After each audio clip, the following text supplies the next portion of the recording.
Galera, vocês já perceberam que quando alguém vai contar a história do Brasil, é sempre começando no dia 22 de abril de 1500, que é o dia que o Cabral chegou lá com a sua esquadra na Bahia e tudo mais. Então quer dizer que o Brasil não existia antes disso, né? Mas galera, rolaram guerras, conquistas, tudo isso antes de 1500. Existia um Brasil antes de 1500. Há mais de 100 mil anos, basicamente, dois tipos de homens brigavam para ver quem iria dominar a Terra. Eram os Homo sapiens e os Neandertais. É fascinante isso. O Neandertal era maior, era mais forte, tinha um cérebro maior. Ninguém era de ninguém naquela época, né?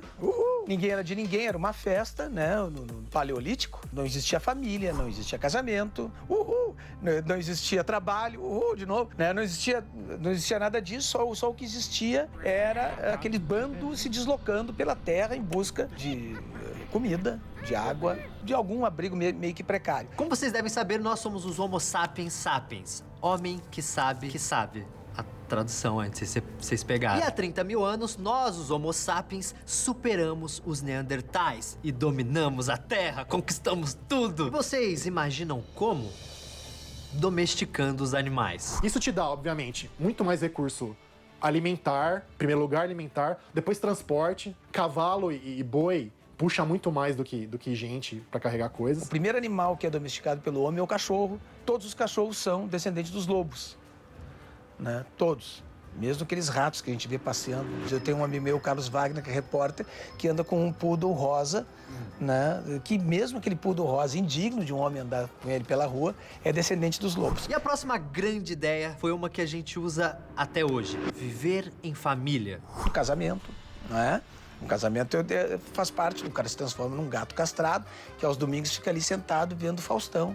E assim, em família, o homem resolveu sair da África e povoar o mundo inteiro. A jornada da humanidade é uma jornada que começa africana. Um grupo foi para a Europa e o outro seguiu para a Ásia. A rota agora que nos interessa é essa, a asiática, pois a Ásia e a América eram um só continente. Foi por aqui que o homem chegou. E rumo ao Estreito de Bering, que na época não era um estreito, era a Beríngia, era uma faixa de terra sólida, né? Graças aos níveis do mar mais baixos durante a Era do Gelo, que permitia então essa passagem para as Américas. E esse grupo foi descendo, até que chegou aqui, em nossa Bahia. E foi ali que eles resolveram dar uma leve descansada. Mas assim, galera, perceba essa linha do tempo. A diferença entre o primeiro grupo que chegou na Europa e o primeiro grupo que chegou aqui no Brasil é de mais ou menos 30 mil anos. Isso significa que o pessoal da Europa teve 30 mil anos a mais para se desenvolver. 30 mil anos, muita coisa acontece, gente. Até que em 22 de abril de 1500, e tá aí a importância dessa data, dois grupos humanos completamente diferentes finalmente se reencontraram. Eu acho que esse encontro, em primeiro momento, ele condensa isso que marcou as navegações ultramarinas, e essa mistura de sonho e ambição. Sonho de um paraíso terreal, sonho de uma terra nova e, ao mesmo tempo, a ambição de explorar. Acho que é muito difícil se colocar num lugar, tanto dos europeus quanto dos índios, naquele momento do contato inicial. São dois mundos se encontrando, né? É uma coisa... Acho que é quase uma cena de ficção científica. E não é só isso, né? Você imagina, um bando de europeu ainda no final de um período de dominância católica, quer dizer, muito preocupado com pecados, esse tipo de coisa, e de repente você chega naquele lugar e aquele bando de índias nuas nas praias, assim... Foi uma coisa muito impressionante para os europeus. E o tipo de vida que os tupis tinham são muito distintas. Você tem uma turma que está entrando na Renascença, de um lado. A camada de processos civilizatórios, linguagem escrita, você já tem técnicas agrícolas sofisticadas, você já tem a formação de estados nacionais, você já tem identidade cultural de povos extremamente definida, você já tem códigos de leis sofisticados, tudo mais, e de repente chegam aqui e os índios são seminômades. Os índios brasileiros eram seminômades. Isso é aproximadamente 10 mil anos de diferença. Mas você vê, as civilizações da América não inventaram a roda, né? Então é inacreditável, né, que eles faziam as coisas arrastando. Não tinha inventado a roda, não conhecia os metais, não tinha ferro. O português ele não traz na caravela só Portugal. Ele traz a África, a Europa e a Ásia. Ele traz Alexandre o Grande, ele traz os romanos, ele traz a pólvora, ele traz o cavalo que a gente domesticou, ele traz a galinha que a gente domesticou, ele traz o cachorro, esse lobo que a gente levou 8.000 anos para transformar num amigo nosso. O brasileiro hoje é resultado desse grande encontro. Cabral é o primeiro símbolo dessa união entre Portugal e os índios. E tudo que aconteceu depois tem a ver com esse encontro. O dia 22 de abril é um dia comum na vida do Cabral. Ele não tinha pensado em descobrir nada. Nesse dia, o que aconteceu? O Cabral fazia uma viagem que, na verdade, era para as Índias Orientais e eles aportaram na Bahia, aproveitando a corrente que os espanhóis já conheciam. Os espanhóis que já haviam estado no Brasil, no Nordeste brasileiro, iam até o Cabo de Santo Agostinho. Os pilotos e capitães da esquadra do Cristóvão Colombo chegaram até São Luís, até o Nordeste. Então, os portugueses começaram a usar a costa brasileira para fazer o último abastecimento antes de cruzar o Atlântico pelo sul e contornar o continente africano para chegar nas Índias. E a viagem do Pedro Álvares Cabral foi a primeira viagem a unir 4 continentes. Ele saiu da Europa, passou pela América, parou na África e foi para a Ásia. Foi a primeira vez que um viajante parou nos 4 continentes. O Cabral, na verdade, também teve uma campanha desastrosa, porque o objetivo dele era chegar nas Índias Orientais e trazer especiarias. Ele perdeu metade da frota no caminho, em tempestades. Quando chegou lá, ele brigou com o sultão de Calicut, ele bombardeou a cidade de Calicut e o Cabral voltou como uma espécie de desastre diplomático. Tanto é que depois que ele retornou a Portugal, nunca mais deram uma missão importante para o Cabral. Ele caiu em ostracismo e viveu lá como um aposentado, sem receber honras e glórias pelo que ele tinha feito. Então ele voltou depois de criar um problema para os portugueses. A viagem do Cabral pode até ter sido um desastre para ele, mas aqui no Brasil a galera até que se divertiu um pouco. É um momento mágico da história, né? E ele é tão mais mágico ainda porque tinha um cronista com um olhar preciso, né, cara? Repleto de frescor e minúcia, com um texto aprimorado, que é o Pedro Vaz de Caminha. Quase consegue fazer com que você tenha um olhar romântico. Porque, claro, que não é um encontro romântico, é um encontro épico, mas não é romântico. Embora ele venha com esse frescor, quase com aroma, né, na Carta do Caminha. Tanto que o Pero Vaz de Caminha, na Carta do Descobrimento do Brasil, conta um episódio maravilhoso de um português, Diogo Dias, que quando viu os índios do outro lado do rio, foi lá e começou a dançar com eles. E um gaiteiro português foi lá tocar música. Devia ser uma coisa parecida com uma gaita de fole escocesa, porque o pessoal do norte de Portugal tem influência celta. E ele começa a tocar essa gaita e ele dança, os índios dançam junto. Eu digo que é o primeiro ensaio do carnaval. Na Carta do Pero Vaz de Caminha já se anuncia o carnaval brasileiro. Você imagina isso na América do Norte? Um puritano pilgrim vendo um índio de pele escura indo dançar de mão dada.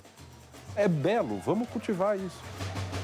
Eles se comportam como se já conhecessem os brancos. Os folguedos, a curiosidade pelos alimentos que lhes são oferecidos, o fato deles não terem reagido em momento nenhum, não terem empunhado armas, não terem feito cara feia, dormiram. Quer dizer, esse aspecto da serenidade do índio que dorme, do índio que ri. Eles ficavam fascinados com as caravelas, né, porque vinham do mar, eles chamavam o branco de Caraíba.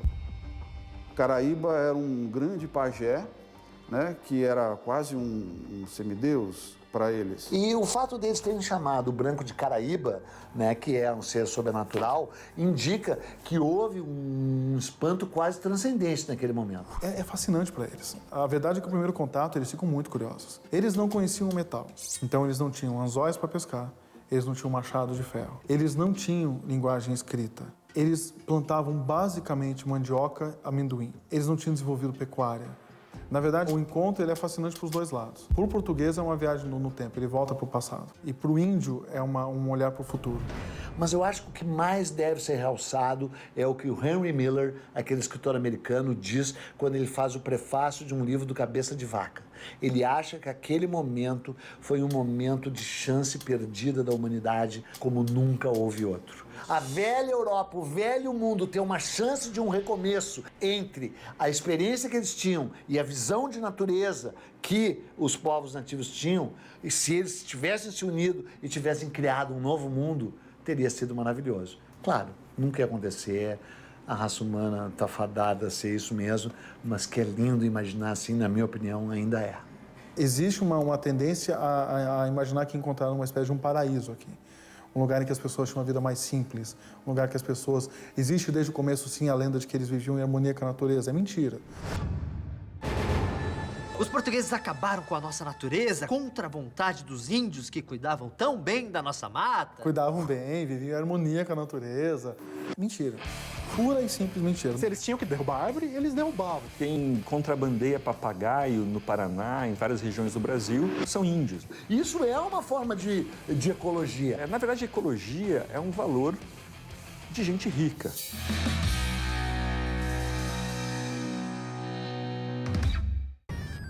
Os índios não cuidavam da natureza. O índio no Brasil já foi retratado de diversas formas. Herói, mocinho, vilão, alma pura, pronto para conhecer Jesus, incapaz, molengo, bom selvagem. Mas de não cuidar do lugar onde eles viviam, será mesmo? É, ao contrário do que as pessoas imaginam, que se diz em sala de aula frequentemente, né? A Mata Atlântica estava longe de ser uma floresta intacta, primária, preservada. E a gente sabe que isso é fato. A Mata Atlântica estava profundamente alterada pelos índios, quer dizer, uma alteração que já durava 10 mil anos. A ideia de você pintar os índios como simplesmente guardiões ecológicos, os patronos da sustentabilidade, obviamente que é uma ideia anacrônica. É óbvio que eles não eram nenhum ecologista do século XX. E se você apresentasse um shopping center para eles, eles iam adorar um shopping center. Eles iam para os shops. Eles não iam ficar na mata se tivesse um shopping center. Para quem vive cercado pelo mato, sem saída, o seu grande sonho é transformar tudo aquilo num estacionamento de shopping. Você passar em coma 20 anos, e acordar no seu quarto e descobrir que aquele computador daquele tamanho não serve para mais nada. Que tudo aquilo tem no celular desse tamanho. E você não vai adotar o celular? Você vai correr para a tecnologia. O índio, ele fica fascinado com o que ele encontra. Muita gente fala, os índios se interessaram por quinquilharias dos portugueses, mas não eram quinquilharias. Um anzol ou um machado facilitava o trabalho dos índios para derrubar árvores ou para pescar, dias e dias de trabalho. Trocar pau-brasil por anzóis, por roupas, era como pegar roupa velha de casa e trocar por uma espada Jedi.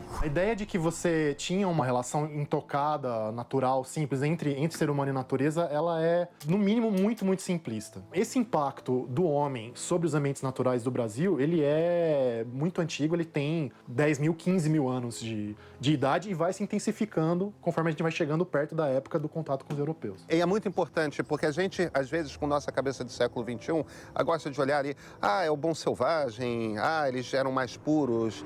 Não, eles eram seminômades. Isso faz uma diferença fundamental. Se você vive numa sociedade seminômade, você não vê o valor da terra, porque você se muda de tempos em tempos. Se você não dá valor à terra, você não defende a terra. Então, nesse sentido, eles tinham uma sociedade muito distinta da sociedade europeia, porque qualquer coisa de fixa, eu sou dono de, é um conceito que não existe para os tupis. Isso não é bom ou ruim, isso é o que é. A falácia do bom selvagem foi divulgada por gente inteligente e brilhante, tipo Rousseau, Voltaire, Montaigne, José de Alencar, os caras que criaram o mito do bom selvagem. Mito do bom selvagem é uma projeção, é uma visão. Os indígenas eram humanos. Esse mito do bom selvagem, em paz com a natureza, ele já foi derrubado há muito tempo, diversas vezes, mas ele sempre renasce, né? A gente gosta de olhar dessa visão romântica, de olhar os índios como seres em harmonia, em paz com a natureza, Isso porque nós hoje vivemos em cidades, então a gente tem aí uma melancolia, uma saudade de uma vida mais próxima das florestas, dos animais. Se eles tinham que derrubar a árvore, eles derrubavam. Se eles tinham que construir uma aldeia grande, eles derrubavam. Se eles tinham que capturar quantidades muito grandes de peixe para se sustentar, eles capturavam. Antes dos portugueses chegarem, raças de cavalos, cavalos primitivos, já tinham sido extintas pelos índios e assim muitas outras espécies da megafauna. Que havia dezenas de espécies de grandes mamíferos. Do porte, por exemplo, dos mamíferos da África, né? Coisas similares a rinocerontes, a zebras, búfalos, ursos a gente tinha por aqui. Preguiças gigantes, né? Que tinham o tamanho de elefantes, por exemplo. Você tinha preguiça de 6 metros de comprimento no Brasil. Eram preguiças terrestres. Hoje a gente só tem preguiça em árvore. Mas existia preguiça no chão. Ela andava e deixou. O cocô dela era um negócio desse tamanho. Ela fez cocô em caverna, a gente tem esse cocô até hoje. A gente chama de cropólito, né? E se estuda isso. E ela comia os abacates, a boca dela, tamanho de uma privada, vamos supor, uma tampa de privada, certo? Então o jatobá, o abacate, para dar 2 exemplos, eram plantas que certamente dependiam dela para dispersão, porque ela comia um galho com 5, 6 abacates, 10 de uma vez, ela engolia. Depois, quando ela defecava a semente do abacate, que é enorme, né? Defecava longe dali, e ele nascia em outros lugares. Então ela cumpria um papel na dispersão dessas espécies. Você tinha cavalos selvagens, que não eram os cavalos que a gente vê hoje, né? Eram espécies que evoluíram aqui, que também deixaram de existir. Você tinha dente de sabre no Brasil. Eles, certamente, os homens, deram uma contribuição grande para o desaparecimento dessas grandes espécies. Coisas mais esquisitas ainda, um bicho chamado toxodonte, que você imagina talvez um hipopótamo, só que peludo. Deve ser uma delícia para comer, né? Então, nós temos em cavernas aqui de São Paulo, esqueleto dele com flecha, assim. Então, que o homem predou muito, ele desapareceu. Há 5 mil anos atrás, não tem rastro dele, ele sumiu. E a gente está falando de animais que não tinham tido contato nenhum com o homem. E quando ele chega, num tempo relativamente curto, em um espaço de 2.000, 3.000 anos talvez, essas espécies grandalhonas, elas desaparecem. Essa turma toda foi pro saco. Foi pra casa do chapéu. Ainda hoje é assim. Por exemplo, quem contrabandeia papagaio no Paraná, em várias regiões do Brasil, são índios, né? Você quer comprar algum animal que o IBAMA proíbe o comércio, você fala com índios, né? Isso tanto na Amazônia quanto no sul do Brasil. Mas o uso do fogo na caça expandiu os campos. Os cerrados brasileiros, uma parte muito significativa, talvez 30%, é de origem antropogênica. É o uso do fogo pelos caçadores-coletores, que fez os cerrados se expandirem. Nós temos um acompanhamento de imagem satélite dessa região de praticamente 40 anos e dá para ver como o fogo vai fazendo a floresta recuar e o cerrado expandir. Às vezes, do lado de um grande rio, de um lado é floresta, do outro é cerrado. Mesmo clima, mesmo solo, tudo igual. Bom, porque aqui tem índio e tem fogo. E do lado de lá não tem fogo. Os indígenas, por serem humanos, eram falhos e faziam milhões de coisas equivocadas. Agora, é evidente que por uma série de questões ecológicas, inclusive, eles estavam há pelo menos 10 mil anos nesse continente testando uma série de opções de sobrevivência que os vinculavam à natureza de uma forma muito mais intensa que o europeu já tinha podido suplantar ou superar com tecnologia essa dependência. Por exemplo, o uso de drogas por parte dos indígenas, inclusive o tabaco, mas também drogas de Jurema, expansão da mente, eles tomavam drogas tipo o Yaji, o Santo Daime, hoje chamado, para se conectar com o espírito dos animais para matá-los, para comê-los. Só que eles os matavam numa ligação telepática, entendeu? Eles entravam em contato com o espírito do bicho e pediam autorização para matá-lo e comê-lo. Isso é uma forma de ecologia. Na verdade, a ecologia é um valor de gente rica. Quer dizer, se você está 3 dias sem comer, está passando fome há 3 dias e de repente aparece um coelho em extinção na sua frente, você vai comer esse coelho. Desculpa, mas você vai comer. Agora, se você está de barriga cheia, você está cheio de comida na sua casa, aparece um coelho na tua frente, você pode se dar ao luxo de falar, vem aqui, vamos montar uma ONG para cuidar desses bichinhos. Esperar do índio isso é projetar uma mentalidade nossa num ser que é pré-histórico. Ele é completamente pré-histórico. Ele não tem essa noção. Ele não tem ideia, ele tem medo dos animais, ele não vive em harmonia com os animais. Ele tem medo da floresta, ele usa fogo para tudo. A única ferramenta que ele conhece é o fogo. Aí eles tiveram que se contentar com o nosso famoso pau-brasil. Agora vocês acham que os índios ajudaram ou atrapalharam os portugueses a derrubarem as árvores? We are all human and we all have an asshole. A quase totalidade da floresta era alterada a cada 17, 18 anos. Então a humanidade está acostumada a fazer cacaca.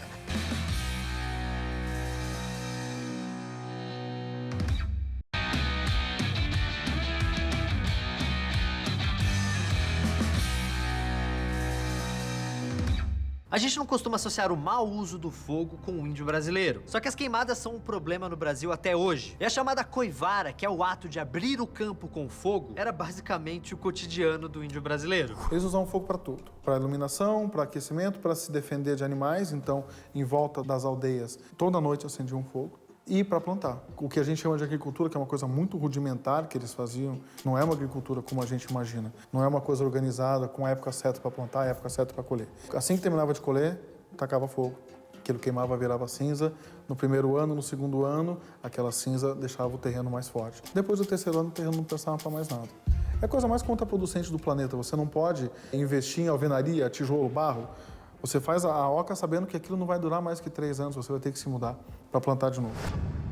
E os índios deixavam provas desse desmatamento nos próprios nomes que eles davam para as matas. Capoeira, por exemplo, significa mata abandonada. Capixaba, mata para plantar. Cidades como Campo Limpo, Campinas, Campos, São Bernardo do Campo foram cidades que os portugueses criaram a partir dos campos abertos deixados pelos índios. Algumas cidades eles até deram o nome da tribo, como por exemplo Campos dos Goitacazes, no Rio de Janeiro. O impacto que eles têm é real no meio ambiente, a gente tem prova disso. Porque você taca fogo nos arbustos, derruba eles um pouco, seca, põe fogo, morre a mata em cima, morre tudo. Você vai limpando, usa o fogo, faz a coivara, planta, sem tecnologia, sem gestão de fertilidade. Em 2 anos não dá mais nada. Aí você queima uma outra área. Nos anos 90, a Universidade da Flórida calculou o quanto de Mata Atlântica os índios devastaram. Pelos cálculos, a alimentação de um índio durante 1 ano exigiria a devastação de 2.000 metros quadrados de mata. Nas florestas próximas do litoral, que eram as mais povoadas pelos índios, a mata era praticamente toda devastada 2 vezes por século. Warren Dean, ele estima que a quase totalidade da floresta era alterada a cada 17, 18 anos. Quase totalidade da floresta atlântica, alterada pelos índios, né, nos sistemas que eles tinham. Eles precisavam de áreas grandes. Não que ele cultivava uma grande área, mas ele cultivava uma área e abandonava. Depois ele ia cultivar outra do lado, depois outra do lado. Ele levava 10, 15 anos, 20 para voltar de novo naquela primeira. Então, esse sistema da coivara, né, que eles falam também slash and burn, né, ele alterou profundamente a mata. Os portugueses vieram para cá em busca de ouro, só que eles não encontraram logo de cara. Aí eles tiveram que se contentar com o nosso famoso pau-brasil. Agora vocês acham que os índios ajudaram ou atrapalharam os portugueses a derrubarem as árvores? Porque os índios pensaram, não, a gente vai trocar esse mato, essa madeira que tem de sobra aqui por espadas Jedi, então vamos tirar isso logo. Pau-brasil, árvore em abundância na costa brasileira. Ela retira-se um pozinho avermelhado que produz a tinta vermelha. Europeu precisa de tinta vermelha, logo gosta de pau-brasil. Árvore em abundância na costa brasileira, que também está cheia de índios. Índio não precisa de tinta vermelha, negocia com o europeu o pau-brasil. Árvore que se retira o pozinho avermelhado, que produz a tinta vermelha e que não está mais em abundância na costa brasileira. Eles só não destruíram toda a mata da América do Sul porque eles não tinham quantidade de homens para isso. Se fosse mais índio, tinha acabado com tudo. Eles teriam varrido a natureza, eles não tinham a menor preocupação ambiental, de preservar. Eles conheciam folhas, eles conheciam ervas, eles sabiam fazer chá, eles sabiam produzir medicamentos com aquilo. Mas eram pouquíssimos os casos de árvores específicas que eles não derrubavam. Nenhum índio jamais pensou, essa árvore aqui é centenária, vamos preservá-la. Não existia esse tipo de preocupação. Quem se preocupava em preservar a Mata Atlântica era justamente o governo português. Talvez você não saiba, mas em 1605, a coroa estabeleceu o Regimento do Pau-Brasil, controlando assim o desmatamento e punindo severamente quem desobedecesse. O Regimento do Pau-Brasil mostra uma preocupação do rei português, da coroa portuguesa, em cuidar, em prevenir a extinção da madeira, né? Quer dizer, os índios foram de forma tão avassaladora atrás do pau-brasil que foi preciso um cuidado. Não, peraí, vamos com calma, senão em pouco tempo essa madeira vai acabar. Isso é uma organização impressionante. Você tinha os juízes de conservação juízes que cuidavam de infligir penas para quem explorasse essas madeiras, né? Se você fosse pego derrubando 10% a mais de pau-brasil, você pagava uma multa. Entre 10% e 20%, você era preso e mandado para a África. E se fosse mais de 20%, aí você já foi, querido. Você era pena de morte. E isso valia também para o conjunto das madeiras, né? Um escravo que denunciasse um contrabando de madeira recebia alforria. Então era uma legislação que era mais cumprida, muito mais do que nos dias de hoje. Muito mais do que nos dias de hoje. Os indígenas eram humanos. E como diz o Bob Dylan, we are all human and we all have an asshole, né? Então a humanidade está acostumada a fazer cacaca, independente da cor, gênero, número. Você chamá-los ou de bons selvagens ou de índios diabólicos é desumanizá-los. Eles eram apenas, tão somente e pobremente humanos.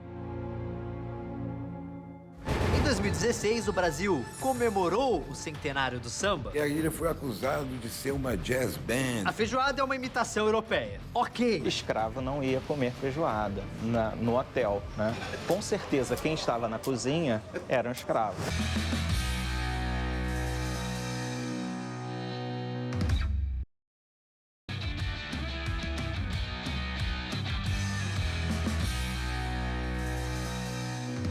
Carmen Miranda, nos anos 40, ela representava o que o Brasil tinha de melhor: samba, carnaval e frutas tropicais. Você já deve ter ouvido falar que a Carmen Miranda não era brasileira, ela nasceu em Portugal. E isso era verdade, só que se você levar em conta as frutas na cabeça, o samba, ela era mais brasileira que tudo isso junto. O samba, por exemplo, que se orgulha de ser um ritmo 100% nacional, será que ele é mesmo? Quem criou o samba? Por que uma coisa 100% nacional é melhor? Por que a gente acha melhor se é 100% nacional? Eu acho muito melhor ser interdependente, não ser independente. Quando a gente vê a riqueza da mistura de culturas... Não, isso está muito politicamente correto.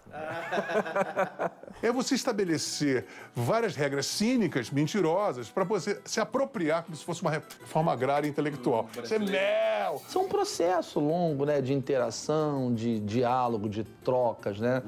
O samba não é 100% brasileiro. Em 2016, o Brasil comemorou o centenário do samba e foi para lembrar o primeiro samba gravado, pelo telefone, de 1916. Desses fundadores dos anos 20, sem dúvida, o mais importante deles foi Alfredo da Rocha Viana. Conhece? Já ouviu falar? Tá aí, Pixinguinha. Esse você já ouviu falar, né? Porque o cara era gênio, já participou de mais de 4.000 músicas. 4.000 músicas, galera. Algumas obras-primas, como por exemplo, o Carinhoso. E vocês sabem o que o Pixinguinha gostava de tocar? Jazz. Sim, o nosso samba nasceu com uma grande influência do jazz. O Pixinguinha, já na década de 20, né, quando fez os 8 Batutas, foram a Paris fazer 2 semanas de show. Ficaram 8 meses, era sensacional. Eles usavam instrumentos de sopro, eles copiavam modinhas francesas para fazer os primeiros sambas. E a ilha foi acusado de ser uma jazz band, porque tocar saxofone era um instrumento europeu, coisas que não é no samba, devia ser flauta, cavaquinho e violão. Aí o samba é afro? O samba tem uma acentuação africânica muito forte, sobretudo nessa segunda geração, né, da turma do Estácio.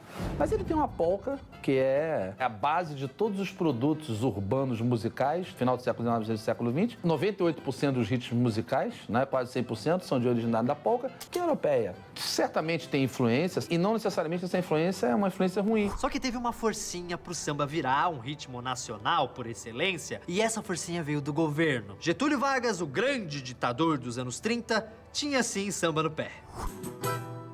No início dos anos 40, como vocês sabem, os Estados Unidos entraram na Segunda Guerra Mundial. E eles precisavam combater a grande Alemanha de Adolf Hitler. E o Brasil até que era importante como aliado. A gente era útil como base territorial para o exército americano e também para evitar que o Brasil, que já estava flertando com o nazismo, virasse uma sede do inimigo aqui na América. Então os americanos resolveram ficar simpáticos com os latinos, né? E ao invés de construírem muros, eles resolveram fazer desenhos. Vamos fazer um desenho animado para os latinos que eles vão ficar felizes. E essa propaganda americana deu um baita estímulo para que a gente reconhecesse o nosso samba como um patrimônio. Uma esperteza eficiente deles era um objetivo, né? Vamos criar personagens para fazer uma ponte no Brasil. Os personagens são lindos, né? Dos desenhos animados. Pessoas ficaram encantadas, né, no Brasil com aquilo, o mundo viu aquilo. Esse é o início com Disney, Carmen Miranda, essa época é o início da criação dessa imagem do Brasil, de paraíso tropical, easy going, gente boa, todo mundo alegre. Isso, claro, uma visão até de propaganda, né? E, de repente, o brasileiro se viu retratado na tela do Walt Disney com o Pato Donald. Falou, nossa, então essa é a nossa música, essa é a nossa cultura. Mas eu acho que é bonito e acabou sendo coerente, né? Acho que desde que o samba é samba, pelo menos desde que eu me interesso por música, eu vejo gente do samba reclamando. O samba vai acabar. O samba está acabando, o rock vai acabar com o samba está ameaçado, a música estrangeira. O samba é invencível, não adianta. E vão estar sempre reclamando. É pura malandragem, que também faz parte do samba. Todo mundo acaba em samba e eles também acabam em samba, né? Os Novos Baianos acabaram em samba, o Otto do Mangue Beat acaba em samba, o Marcelo D2 acaba em samba, né? Por falar em feijoada, tá aí outro símbolo tipicamente brasileiro. Você provavelmente já ouviu falar nessa história. Os escravos, cansados de comerem apenas os restos que iam para a senzala, com a criatividade típica de todo brasileiro, fez um prato saboroso e nutritivo, junto com as sobras de carne que vinham da casa grande. Misturado com o feijão e a farinha que faziam parte de sua ração, criou-se assim a feijoada, prato que conquistou milhões de brasileiros. Não, isso é uma bobagem sem tamanho, mas muito frequente, como você disse, né? A feijoada não veio dos escravos. Na nossa tradição, a gente costuma associar a feijoada à comida de senzala. Aí a gente já está saindo um pouco da história e entrando no terreno da mitologia. Eu preciso admitir que essa história de que os escravos, eles colhiam os restos da senzala e fizeram esse prato delicioso que é a feijoada, essa história é bonita, essa história é cinematográfica, tem um potencial dramático. Infelizmente não é verdade, né? Talvez seja por isso que a gente acredita tanto nela, né? Às vezes uma história, o potencial dramático vale muito mais do que uma validade histórica. Digamos que ela é conveniente em termos turísticos, porque apresenta quase que um prato síntese do Brasil, não é? Mas ela é falsa. E ela chegou ao Brasil como um prato chique, que grandes hotéis anunciavam até nos jornais feijoada aos sábados, feijoada aos domingos, e só depois virou esse prato popular do Brasil. A primeira referência escrita da feijoada é de 1833, num hotel do Recife. Ou seja, é um lugar para a elite urbana, onde a elite urbana ia comer e se anunciava feijoada brasileira às quintas-feiras. No Rio de Janeiro, também na década de 40, a gente encontra hotéis, restaurantes servindo feijoada, anunciando nos jornais aos seus clientes, né? Então, longe das senzalas. Em primeiro lugar, as feijoadas, no plural, eram um prato muito comum em Portugal. Quer dizer, em Portugal você tem aqueles cozidos de feijão, não é? E isso vem para o Brasil. Cozidos, mistura de legumes e carnes, sempre existiram. Na Itália, bolito. Portugal, cozido. Espanha, paella. França, cassoulet, século XIX.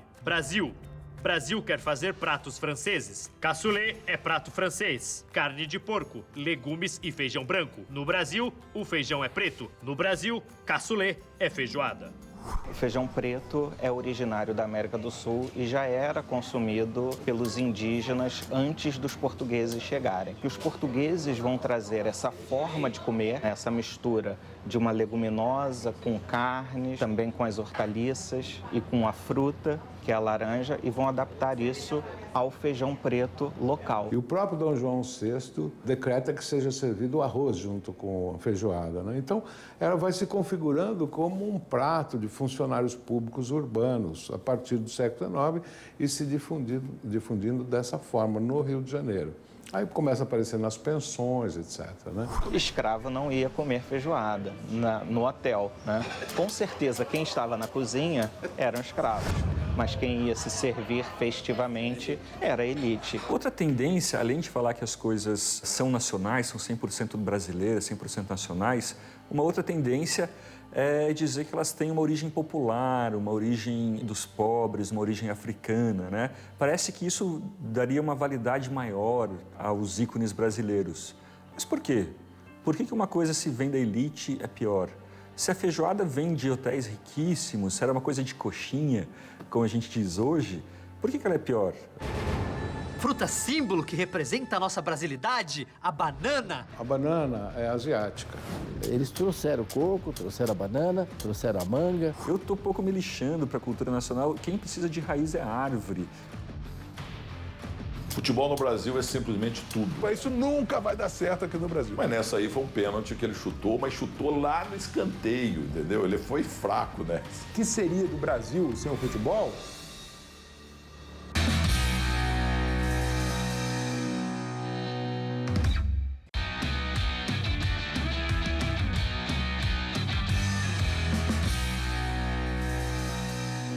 Então a gente viu, o samba não é tão brasileiro assim. Tudo bem. A feijoada é uma imitação europeia. Ok, mas o Brasil pelo menos tem as frutas, né? A fruta símbolo que representa a nossa brasilidade, a banana, pelo menos ela, né? A banana é asiática. Não! A banana também não é brasileira. E não é mesmo. E é tudo plantado que a gente tem no litoral, né? Eles trouxeram o coco, trouxeram a banana, trouxeram a manga. E quem fez isso, basicamente, foram os descobridores portugueses. Portugal montou uma rede de jardins botânicos. Ele não pegou a banana assim da Ásia e trouxe para cá numa tacada.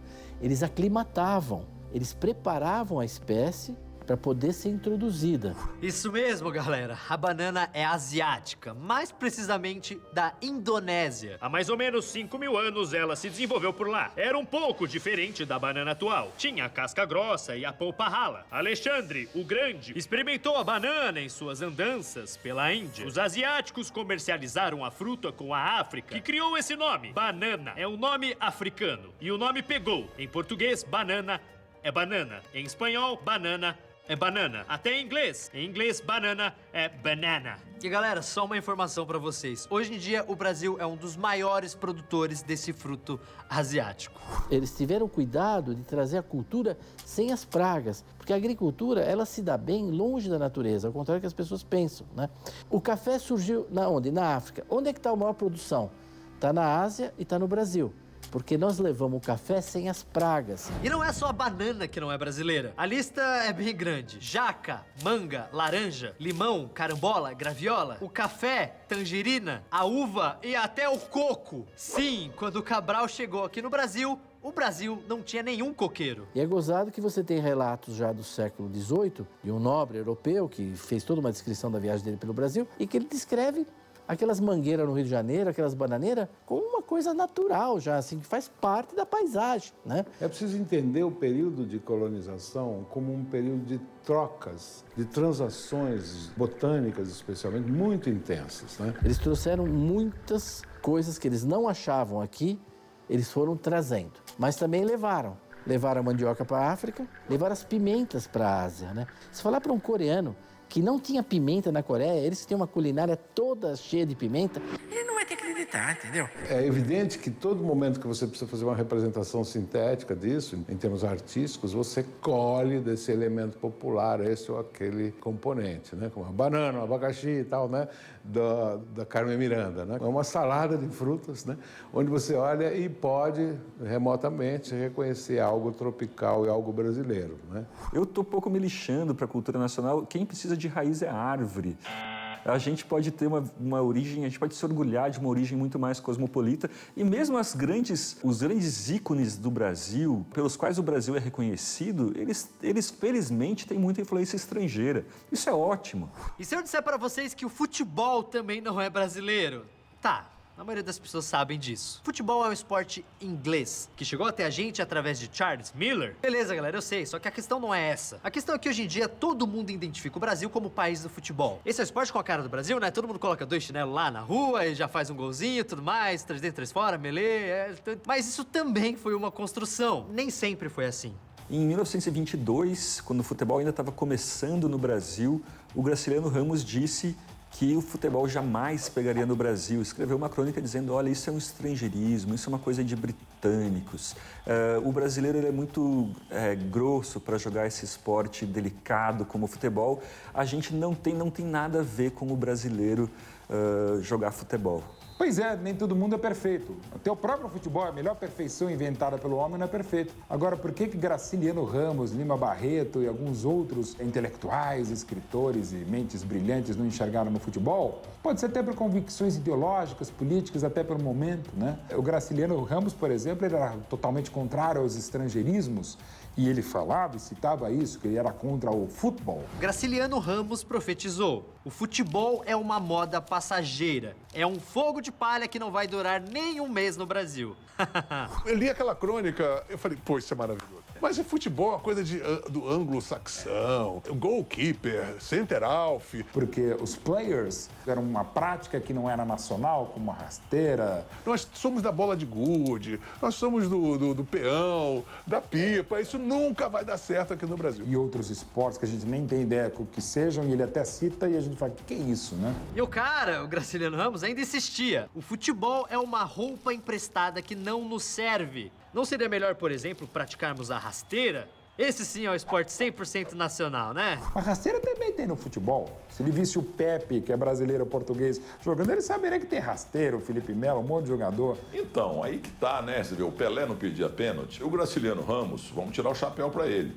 Mas nessa aí foi um pênalti que ele chutou, mas chutou lá no escanteio, entendeu? Ele foi fraco nessa. Mas ele passa para a história com uma nota de 9,27. Mas é uma pena, porque alguns intelectuais não usam o cérebro, ou no caso, até porque o futebol não é isso, não é usar o cérebro, é usar o coração. Então eles não enxergaram o potencial maravilhoso que tem o futebol. Agora, imagina se esses caras estivessem certos. O que seria do Brasil sem o futebol, velho? Não é ter alegria, é só coisa triste. O que seria do Brasil sem o futebol?